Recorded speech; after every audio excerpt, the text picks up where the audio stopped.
coffee up, chain swinging, clang clang, and it costs a lot. Bitch, I'm always at the guala, yeah, and you are not badass beat. Keep on going till you hit the spot. Whoa, I'm a big bag hunter with the bow. She got a big bed, never drop it low. Mama called me and she.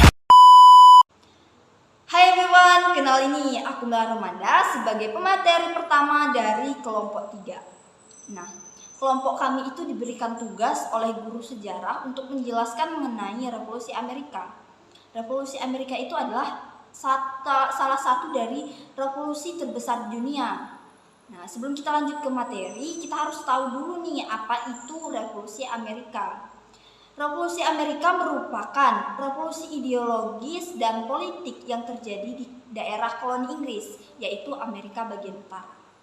Nah, daerah koloni Inggris di Amerika ini tidak dibentuk oleh pemerintah, tapi dibentuk atas tekanan yang dialami rakyat Inggris di bidang politik, ekonomi, sosial, agama, dan budaya, sehingga mereka melarikan diri ke daerah dudukan Inggris, yaitu Amerika. Nah, bagi kalian yang belum tahu, mungkin bakalan berpikir bahwa revolusi yang terjadi di Amerika ini sama dengan revolusi yang terjadi di Perancis. Namun keduanya berbeda ya, karena revolusi yang terjadi di Amerika ini adalah perlawanan rakyat Amerika terhadap pemerintahan Inggris. Sedangkan revolusi yang terjadi di Perancis adalah perubahan secara cepat yang terjadi di bidang pemerintahan bangsa Prancis. Nah, udah tahu kan apa itu revolusi Amerika, dan revolusi Amerika berbeda dengan revolusi Prancis. Nah, kita masuk ke latar belakang. Latar belakang terjadinya revolusi Amerika itu didorong oleh faktor utama dan faktor pendorong.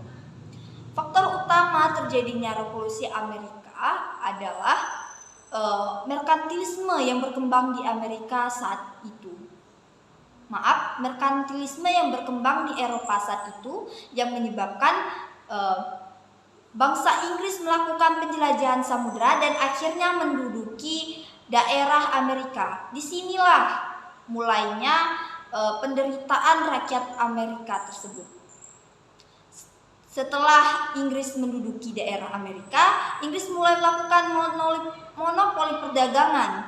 Nah, dari monopoli perdagangan ini membuat rakyat Amerika tidak bisa melakukan perdagangan dengan bangsa lain, dan hanya bisa melakukan perdagangan dengan bangsa Inggris. Dari monopoli perdagangan ini, bangsa Inggris mulai melakukan dan menetapkan pajak yang tinggi. Pajak yang tinggi ini menjadi kunci dari penderitaan rakyat Amerika. Selain pajak yang tinggi, tidak adanya perwakilan Amerika di Departemen Inggris juga menyebabkan Amerika sulit untuk menyampaikan aspirasinya atas tindakan-tindakan yang dilakukan oleh bangsa Inggris yang membuat mereka berat dalam melakukan kegiatan ekonomi dan berkegiatan yang lainnya juga. Kemudian setelah faktor utama tersebut, ada faktor pendorong tentunya. Yang pertama adalah berkembangnya liberalisme di Amerika saat itu. Berkembangnya liberalisme ini mulai mempengaruhi rakyat Amerika, bahwa mereka harusnya bisa berpikir dengan bebas, bahwa seharusnya mereka bisa melakukan kegiatan dengan bebas tanpa ada pemaksaan dalam bidang ekonomi, politik, sosial, agama, dan budaya. Selain berkembangnya liberalisme tersebut, juga ada perkembangan republikanisme yang menyebabkan bangsa Amerika ini ingin mendirikan negara independen, negaranya sendiri yang tidak ada campur tangan dari bangsa lain, negara yang bebas tanpa ada tekanan campur tangan. Kemudian setelah dua faktor tersebut, yang terakhir adalah munculnya tokoh-tokoh politik di Amerika saat itu. Tokoh-tokoh politik ini mulai membuat gerakan radikal, membangun organisasi, dan mengumpulkan masyarakat Amerika yang ikut keberatan atas apa yang telah dilakukan Inggris terhadap negaranya saat itu. Nah, salah satu tokoh di balik pemikiran revolusi Amerika ini adalah Thomas Jefferson. Bagi yang tidak tahu Thomas Jefferson mungkin tahu hak asasi manusia. Hak asasi manusia ini disebut dengan Declaration of Independence yang ditulis oleh Thomas Jefferson pada 4 Juli 1776. Nah, itu saja penjelasan aku mengenai revolusi Amerika, mengenai latar belakang terjadinya revolusi Amerika. Selanjutnya akan dijelaskan oleh rekan saya mengenai proses dan dampak terjadinya revolusi Amerika. Terima kasih. Proses terjadinya revolusi Amerika, permusuhan militer dimulai. Penolakan terhadap kebijakan kerajaan Inggris yang berujung pada aksi kelompok patriot. Pada September tahun 1774, Kongres Kontinental yang dihadiri delegasi setiap koloni bertujuan menyamakan persepsi dan kemungkinan terjadinya perang revolusi. 19 April 1775, pertempuran Lexington dan Concord mengawali konflik bersenjata 13 koloni melawan Inggris. 17 Maret, pasukan kontinental di bawah pimpinan George Washington berhasil mengepung kota Boston dan memaksa Inggris mengakui kekuatan pasukan koloni. Halo, saya Larasari sebagai pemateri ketiga akan melanjutkan proses terjadinya revolusi Amerika yang sebelumnya telah dijelaskan oleh teman saya pemateri kedua. Nah, revolusi ini masih tetap berlanjut di mana suatu negara yang baru saja dibentuk belum memiliki sistem pemerintahan yang pas. Oleh sebab itu, setelah deklarasi kemerdekaan, kaum patriot berusaha untuk mempertahankan revolusi dari ancaman kedatangan Inggris. Dan Inggris datang pada tahun 1776 sampai 1777. Hal itu disebabkan karena bangsa Inggris tidak mengakui kemerdekaan Amerika ini.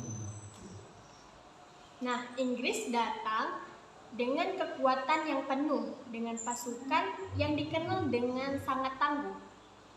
Meskipun demikian, Amerika tetap melakukan perjuangan untuk mempertahankan kemerdekaannya dengan mendapat bantuan dari Prancis dan Spanyol pada tahun 1778.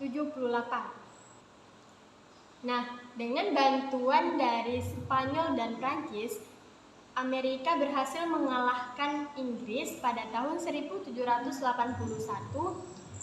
dan itu menyebabkan bangsa Inggris harus menyerah.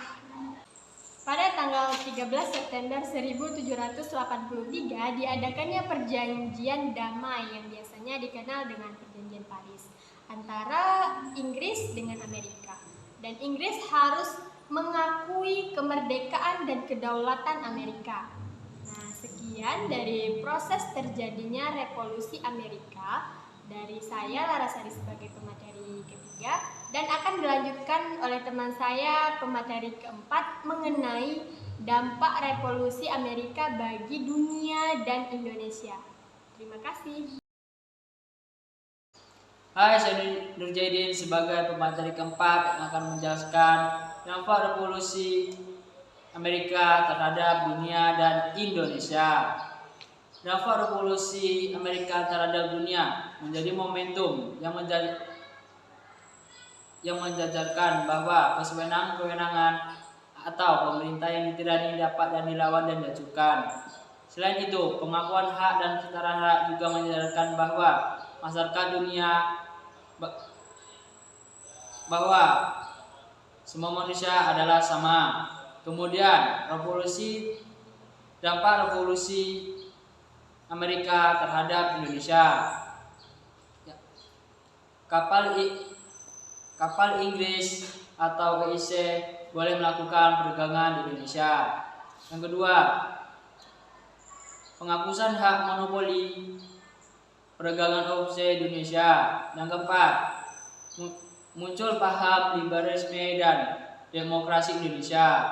Yang keempat, Revolusi Amerika telah mendorong bangsa Indonesia, khususnya kaum pergerakan nasional Indonesia, untuk melawan penjajah. Yang kelima, pengakuan terhadap HAM telah mendorong kaum pergerakan nasional mempertahankan hak rakyat Indonesia untuk lepas dari kebodohan dan keterbelakangan akibat penjajah. Baiklah, sekian dari saya. Terima kasih. Audio Jungle.